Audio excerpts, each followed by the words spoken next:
Hello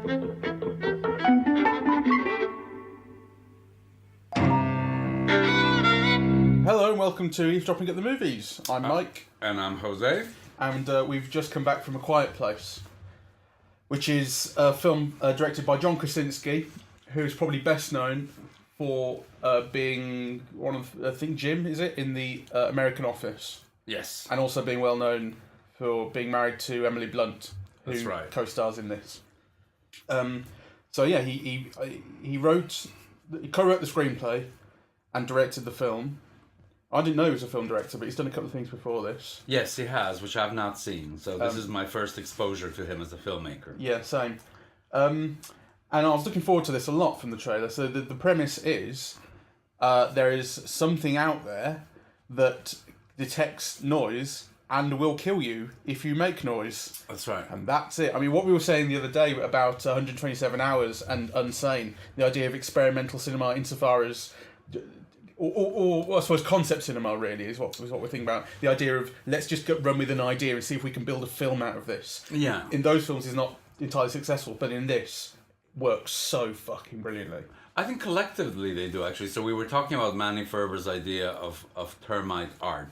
Yeah, of like B movies, you know, that are steady, they offer what they say they will, and they also kind of permit a kind of experimentation with the genre, and also a place where certain things can be said that are more difficult to say elsewhere. And this is a classic example of that. You know, it was thrilling to be in a cinema where you could hear a pin drop. You know? Well, you could after a while. It annoyed me a little bit. So, well, I'll just quickly do a kind of spoiler-free version of the plot. So you start off with John Krasinski and Emily Blunt are two parents. They've got a couple of kids, and they're kind of just making their way through a sort of post-attack America, attack being from these monsters. It's, you know, you're a year and change into your kind of post-apocalyptic life, and your entire way of life is based around making no noise if you can possibly help it. So you kind of you see their way of life, and you see the things that they've done to make life easier for themselves, such as painting on the floor where floorboards won't creak, so they can step there, things like this. But the threat is kind of constant, and I suppose the central animating or inciting incident of the film is Emily Blunt is pregnant, and she's got less than a month before she's going to give birth, and so that's obviously a big deal, and how are they going to cope with that? Yeah, how can you give birth without screaming? Right. Absolutely. I just want to make it clear that at this point, there are spoilers ahead, and I don't want you to see this film having had it spoiled. So if you're going to go and see it, you absolutely must go and see it now before you keep on listening. Right. Got it? Good point. The short thing is, go and see it. Yeah. I really think you should go and see it. And it's only 90 minutes long, so even if you hate it, it's only 9 minutes long. Yeah, I found it riveting actually,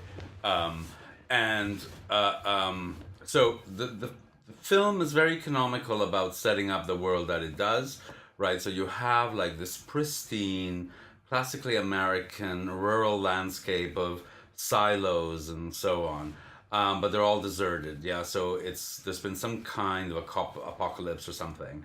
And then kind of you get these shots of this family, and they're all barefoot, you know, and they're all using sign language, and they're all kind of very worried about the noise that they make. And it's almost like in the first 3 minutes you find, you know, the world is made for you, actually. Yeah.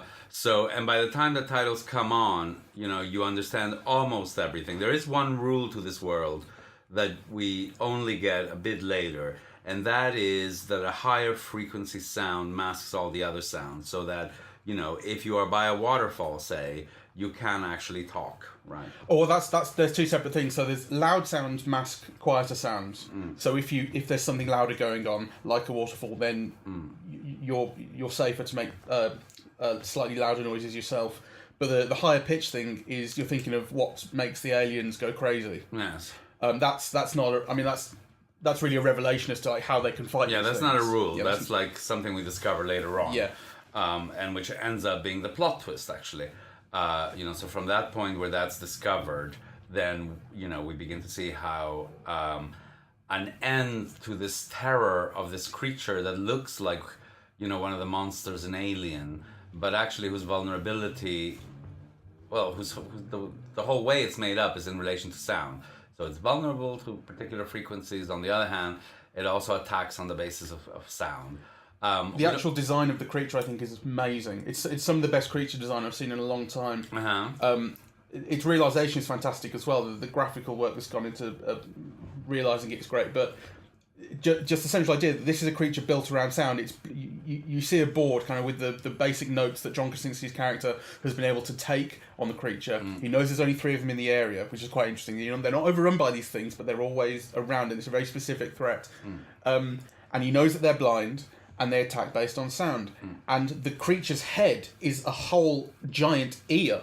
Almost, it has all these flaps, and they aim in certain directions when it hears something, like a cat's ears, you know. But there's like 20 of these things. It's incredibly threatening. And as they open up, the creature's skin is quite dark. But then as they open up, it's fleshier underneath. And you get these flashes of red coming from it. It's really threatening. It's a brilliant creature design, I think. It's so sort of...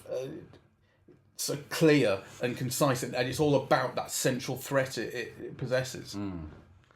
So, what do you take to be the main themes of the film? Well, family, I suppose. That there's a lot of there's quite a lot of the family splitting up in certain directions and coming back, and are they going to be reunited? And also, you've got a baby coming into the world as well, and how they're going to protect that and cope with that. There's an idea of like a kind of Trump's America thing with, or not so much Trump's America as just kind of modern Western society, in that if you kind of get involved, you are attacked immediately and viciously. I read that. That was my reading of it as well. Really? Yes. You know, that as soon as you speak out, you get attacked, right? And the only way that you can speak out is if it's burrowed under other noise, kind of. Yeah, but like you're forced into hiding, really, if you just want to survive. That's right. Yeah. So I did have that reading, actually. And I don't know how far you can take the metaphor. I mean, I think that it is centrally about family and about, parenting and about teaching children how to survive in a very alien and hostile world, in which kind of the slightest sound could get you killed. Yeah. Yeah. So the slightest evidence of your presence, overheard is, what kills you. And we have a very graphic demonstration of that right in the pre-credits sequence of the film. Which really sets up then the rest of the narrative. Yes, the youngest child, their very youngest, who must be 5 or 6 years old, wants this toy. They're looking for supplies, and he takes this toy, and his dad goes, no, it's battery operated, it makes noise, you can't have it. But he takes it, and he makes noise, and he's killed. Yes. So it establishes the threat, really. Yes. I mean, you could say it's sort of a little bit cheap, like the kid is just there to die, but then that is how the threat is established. You see a family member get lost to this. But there's more to it than that. Actually, it establishes several threats, so I don't think it's cheap.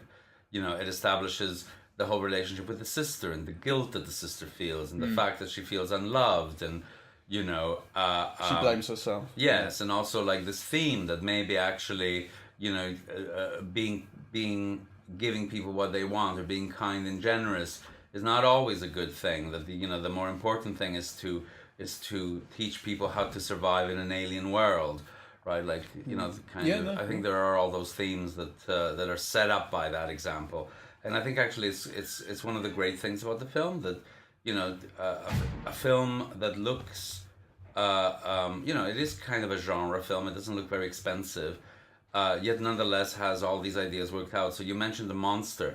I also just like the whole world. That the landscape, that rural landscape with the cornfields and the silos, and and it has like this wonderful shots, like there's a crane up where you see John Krasinski's back kind of overlooking this environment that is at once both so beautiful and also so deadly, right? I love that, right? Kind of so and then what it does with the silence. I mean, I was saying earlier that you could hear a pin drop, and you said not immediately, and it's true that it took a while for the audience to sit down, and then actually some people were eating popcorn. It was a very full audience, yes. Very, very full, and I was looking at people taking popcorn, and I was thinking, this is not the film for this, my friend. The clue's in the title, Quiet Place. And early on, it was annoying me. There was someone particularly sitting right next to you, a couple of seats down, Yes. who was just making the worst noise. There were several couples clearly on a date.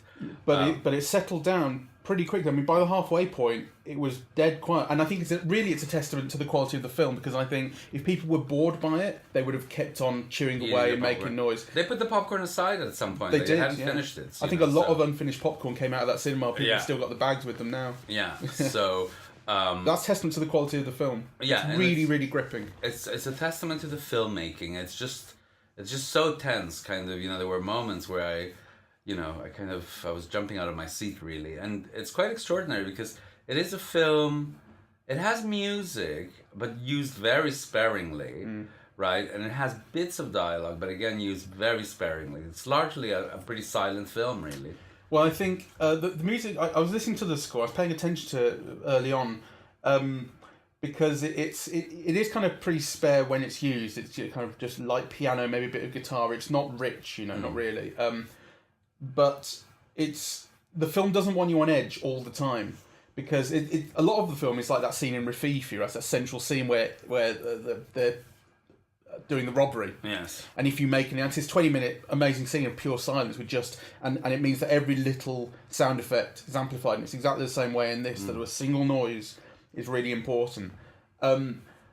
But the film then kind of brings in the score and drops it out in such a way that you know when you're supposed to be more, the film could have no score, and you would then be on edge pretty much all the time, and that would be exhausting. I think the film understands that and gives you the score as a cue to kind of let up, because otherwise you really don't know when someone's going to make a noise by accident and when the threat's going to come. The two things that the film... So it's a film in which sound in general presents a threat, right? So of course, in a way, everything is threatening, because your heartbeat could be a threat in the wrong place, for example. But actually, it has two main things that it sets up. There's a nail on the staircase going down to the basement. And Emily Blunt is about to give birth. Yeah. Right? So those are the two things that it sets up in a way so that, you're very tense about people going down the stairs and up the stairs, and, kind of you're very tense about whether, Emily Blunt will survive giving birth. But the other things could also be used and take you by surprise. So an object falling from a table, right, presents a whole series of risks, or from a shelf, or I thought it was brilliant, really. The film I could tell got a really good reaction from the audience. You could hear, but when one of the best bits is the daughter of the family is deaf, and there's this whole subplot about the dad is trying to engineer a hearing aid for her that will help her hear, because actually, when you think about it, being deaf is the worst possible thing. You don't know when you're making noise or not. Yes. So it's incredibly more threatening for her living in this world. And there's a point in the film where she's stood in a cornfield, and a creature turns up behind her, and she's not making any noise at that point, but the creature is kind of slightly getting clued in that she's there, and you could hear people in the audience, oh my god, real noises. And you and I both had our hands over our mouths at some point, and there are jump scares which I think are totally legitimate, and they work well. Just kind of something dropping from a ceiling or something coming up at a window, whatever it might be. There's also the film generates an unbelievable level of suspense. So, for instance, with the nail, the film really milks that. You don't know who's going to step in it and when, and then when someone does, it's physical, and I feel my hands sort of tensing up as I was going, oh. There were really brilliant kind of moments of I felt I was physically responding to the film. And again, that's just a sign of it. It's really brilliant, sort of visceral, understanding filmmaking. The film knows exactly it's one of these sort of horror films that has a very simple idea and kind of understands exactly how to get inside you with it. It's brilliant. So we're talking a little bit about the performances, because I love Emily Blunt, and I think she's so great in this, really. Yeah, she was. She's kind of, so warm and maternal and scared, and, she runs through the gamut. And I suppose I want to underline it because it's a truly great performance in the kind of film, that will never that a performance will never be singled out for. Yeah, you don't get recognised for a performance in a film like this, do you? But, That's right. But she is fantastic, especially when plot events are engineered in such a way as to leave her on her own while she's giving birth. So she doesn't have people around. She doesn't have the support of people and the safety. So she's kind of resolute, but she's in pain and she's resisting the pain. She's resisting even giving birth because of the release of kind of screaming and pain that will be and noise. She's astonishing, and there are points where there's just a close up on her face, and it's contorted and under stress and strain, and she gives herself to the film so deeply. I loved I loved her performance. Hers was the standout.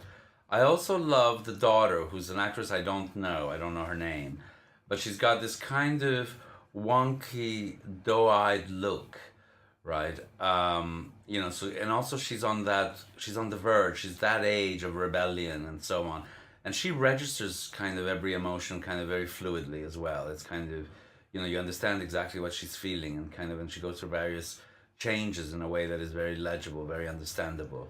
So I loved her performance as well. The actress's name is Millicent Simmons, and apparently she's actually deaf in real life. She was fantastic. And the other person who I want to raise is John Krasinski himself, because, on television he seems kind of so goofy. And, this time he comes across as like, very leading man. Yeah, he's kind of very rugged and handsome, and and also very paternal. He's very good, I think. He is. He's got a real kind of you really feel this sort of survivalist, as you say, sort of paternal leader sort of thing going on. Where it's like he understands exactly the situation that he's in. He understands the responsibility that he has, and yeah. I also love the ending of the film. I think it's a last shot that's going to be memed. As soon as the film reaches video or digital or whatever, I expect it'll be like memed constantly.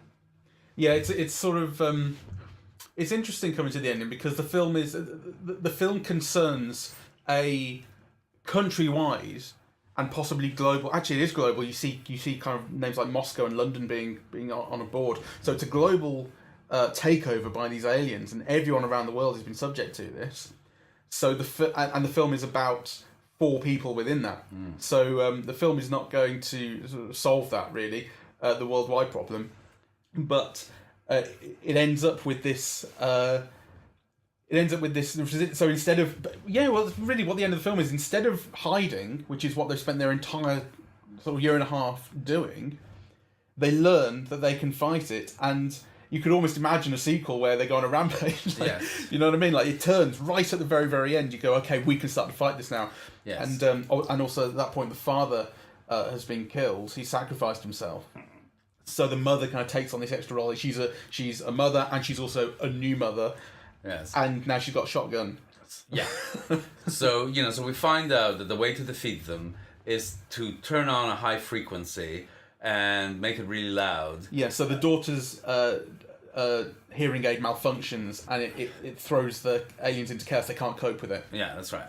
So, and then they amplify that sound, and then basically the very last shot of the film is Emily Blunt kind of cocking her shotgun, right? So ready for the next one. And that got a big response from the audience as well. That got a kind of like people in the audience. Chuckle. Exactly, right? People liked there's very little violence in the film really. Like anytime violence is brought up, it tends to be resolved another way, or the characters sort of somehow get distracted from it, or something else happens. So the violence never really happens. But then right at the end, a gunshot happens. She blows the alien's head off, and it's a great release. And someone in the audience went, "Yeah, yeah!" And everyone. I must say, it's brilliantly economical filmmaking throughout, because actually you see very little of the aliens, and only at certain instances. Most of the time, you see this shuddering, this quickening, this kind of shadow or scuttle. Yes, it's only a couple of times, maybe 3 in the film, that you get the full-figured kind of alien to see. But an amazing amount of tension is registered just by that shadowy scuttling. Yeah, and the film finds lots and lots of places to interact with the aliens in different ways too. So you have, for instance, a scene underground where Emily Blunt's about to give birth and she's on her own, and it becomes this sort of. Remember that bit in Alien with the cat? Yes. It's a little bit like that, right? They're sort of Yes. in the dark. You're not quite sure what's around it, and you get a bit where there's some flooding, and is she going to be able to get the baby safe in time because an alien just across the way? Yes. And you get the bit in the silo where there's a more direct attack. Yes. And how can they kind of protect themselves? So the film finds so many interesting ways of having them interact and not repeating itself. Yes. I also in this very small environment. Yes. I also want to mention that kind of, there are interestingly economical but really strikingly visual little set pieces in which kind of danger unfolds, right? So, there's the bit in the waterfall where the father just explains about noise, right? They're fishing. Then there's the bit in the silo where they sink into this grain silo, right? And I just thought, that was like such a fantastic way of like presenting danger, right? Because, they're actually like sinking into this grain, right? They find a way to rescue each other. And so basically all you need is a sheet of metal and kind of lots of wheat, right? And it looks fantastic, right? Yeah. And very cheaply done. And then of course the monster does come in there and, but they manage to kind of expulse it. It's also very organic and convincing, like the world in which they live. So grain silos exist. Yes. You will sink into grain if you're kind of small and you're thrashing about, and it will do that. Yes. It builds on very simple threats, and it adds these kind of monsters into it as well, and that amplifies everything. But actually, the world in which they're living presents its own kind of dangers just through sort of carelessness or the way things are built, maybe. Do you think that the dad died well? No. I mean, it was an unnecessary sacrifice. I thought he puts his axe down. I get the point. Actually, what I like about it is that it's an act of love, and it's something that you maybe don't see quite so much in horror films. It's a real kind of act of sacrifice and love because the monster's attacking a car with his kids in it. And so he makes a noise to draw the creature away and let them escape. But he puts his axe down, and it's like it's a very knowing thing of like, and he says to the daughter, "I love you," which is that's an emotional moment between the two of them. She's never felt that from him. So it's this kind of it's an emotional beat that I think logic is sacrificed for, because he could at least keep hold of the axe and give himself a chance. I thought more than that. I thought it was just a mistake narratively, because there was a way of making that sacrifice, of letting us know that he's made that sacrifice, of letting his daughter know that that's what he's doing for her, and nonetheless getting him out of the jam. She could have used her earpiece again. Yeah, they could have found a way of allowing him to live. And I think it's a mistake that they didn't. It feels dissatisfying. Well, possibly, but she didn't know at that point, to be fair, that her earpiece was... I think she did. No, she didn't. She'd actually plugged it in by that point properly, which had stopped the whining. It was only later on that she realised that that's what it was. I think the kid her brother realises. At that point, I think it had... I mean, I heard as soon as she plugs it in and the sound goes... and the whining stops. Someone in the audience was like, "Oh, no, don't." It got really good reactions. It's a long time since I've seen a horror movie that's got such good reactions from an audience in this. Yes. Anyway, I do think a more imaginative script or whatever would have gotten him out, and I resented that he was sacrificed. Possibly. Also, I don't really believe that the mother could have given birth and not made a noise. Spotted. I mean, because they do this thing where.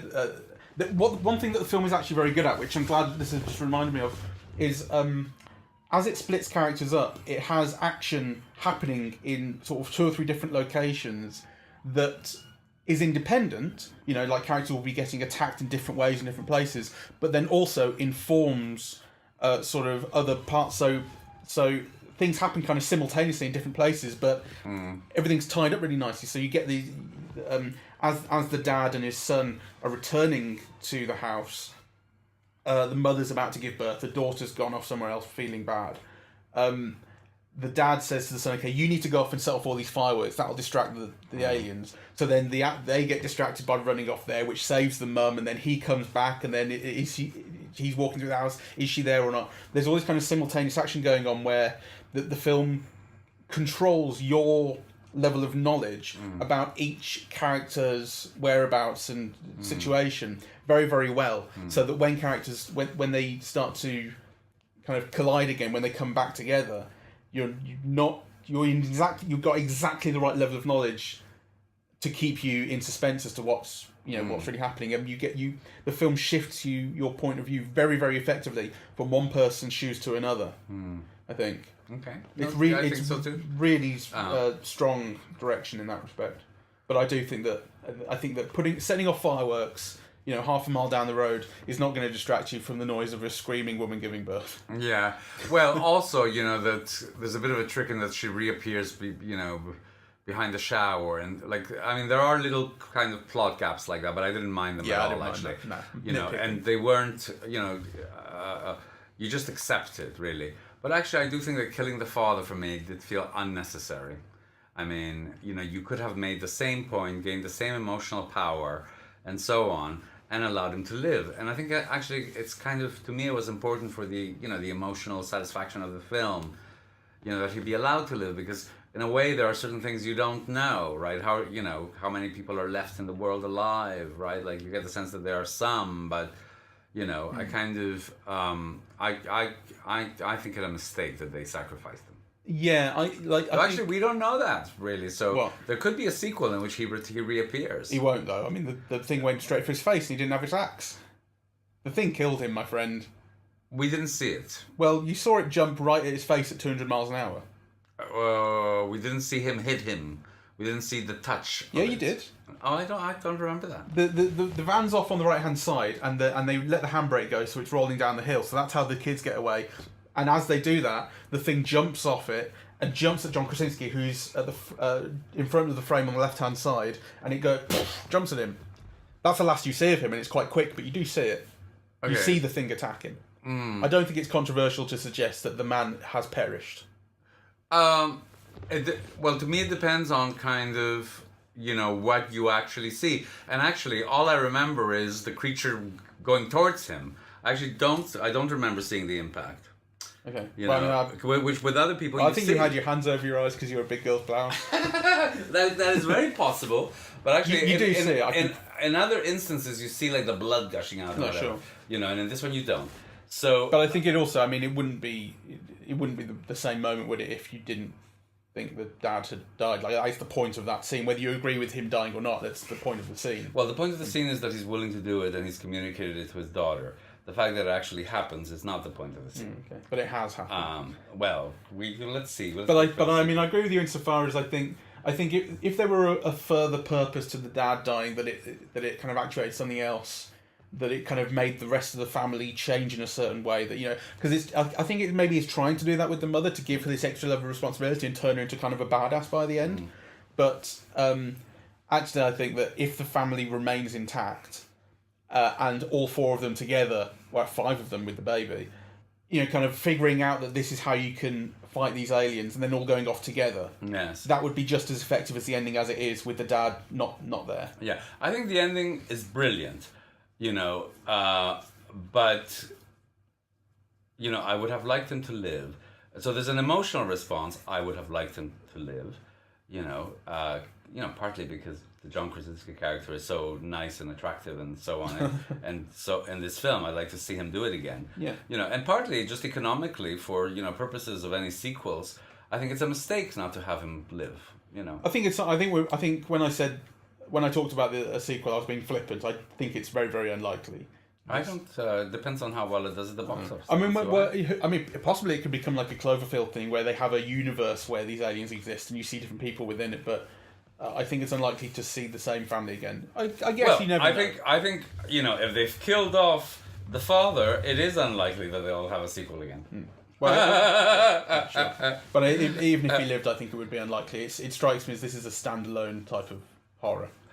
I actually don't see why it would be. right? Like, kind of, there's a lot more aliens coming to the farm. That's how the film ends, with her cocking the gun. There's no reason why it can't continue into something else. Yeah. So the world exists, the monster exists, and the family would have existed if they haven't killed John Krasinski. Yeah. But nonetheless, members of the family continue to exist. So I don't see Well, why. as I say, I mean, it might be interesting to see it go off in a Cloverfield way with a universe being shared by different stories, but I certainly don't see the same family coming back, really. Okay, that's speculation anyway. Well, sure.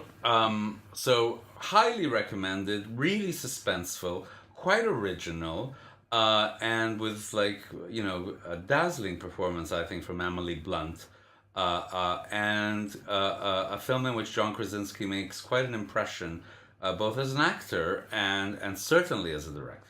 Certainly as a director, yeah. Really, really good filmmaking. Last words? Got people in the audience to shut the fuck up. It really did. He got people to shut up and respond then in the right ways and quite enthusiastically when it was kind of warranted. Yes. He got people to put their fucking popcorn down. Yeah, a film that could make you could make the audience go completely quiet and then cheer periodically, and go from like silence to like cheering is really quite an extraordinary achievement. It is, really is. Yeah. So go see it. That's Eavesdropping at the Movies. We're on Twitter at Eavesdrop Movies. We're on Facebook, Eavesdropping at the Movies. iTunes and SoundCloud. Just Google the thing, whatever. Right. All right.